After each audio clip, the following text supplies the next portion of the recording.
哦，县里嘛收入，面面多，我扫你，面面多，我扫你，我操！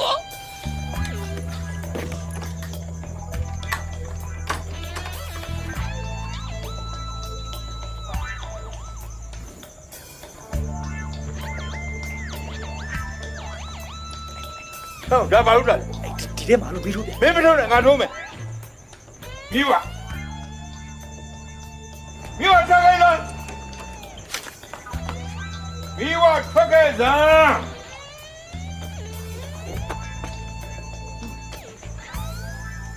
ဒါဘာလို့လဲဒါဘာလို့လဲ ကိုကြီးရဲ့ဟိုညီမလေးလည်းကလေးမဟုတ်တော့ပါဘူးမောင်လေးရွှေတို့ကတွေ့ကျင်တယ်ဆိုလို့ ဘာ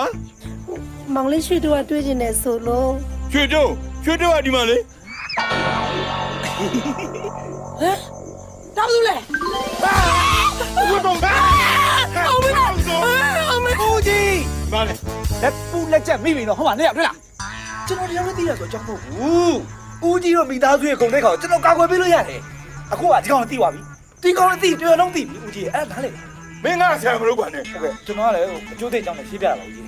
နွားရှိကိုထုံးမကျူးနဲ့ ဟိုကျွန်တော်ထုံမဟုတ်ပါဘူး ဒါတော့ငါဘာဖြစ်သွားမှာ မဟုတ်ပါဘူးရေဒါကဦးကြီးစကားနဲ့ဦးကြီးတယ်ဦးကြီး မင်းတခေါက်မဝင်ပြောနဲ့ ဟုတ်ကဲ့ဟုတ်ကဲ့ ငါဘာလုပ်ရမလဲဆိုငါသိတယ်ငါဒင်းတွေကိုပေးစားပါကူ မောင်လေးရွှေတို့မလို့ပါကိုကြီးရဲ့မောင်လေးရွှေတို့မလို့ပါ ဟာမလေးဝက်မောင်တင်လို့ဟိုဟာပြစ်လိုက်တာသွားပါပြီငါဘွား ရက်ဆက်လိုက်တာမောင်လေးရွှေတို့ရဲ့ငါဘွားတစ်ခုလုံးစောင့်တုံးဖို့ပြပြစ်သွားဝေသွားရလား မိဘနင်ကြီးကောင်းကြီးမနဲ့ဒါလေးတော့မသိဘူးလား သူတို့စိတ်ချင်းတူတာ ဘာကွာ မီရတယ်မောင်နေတဲ့လူရွယ်စားလေတူတော့မောင်လေးရွှေတို့လို့ထင်တာပေါ့ အခုမှအပြည့်ကြီးနဲ့ငုံမနေနဲ့နင်ကိုဒီကောင်းနဲ့ပဲပေးစားမှာ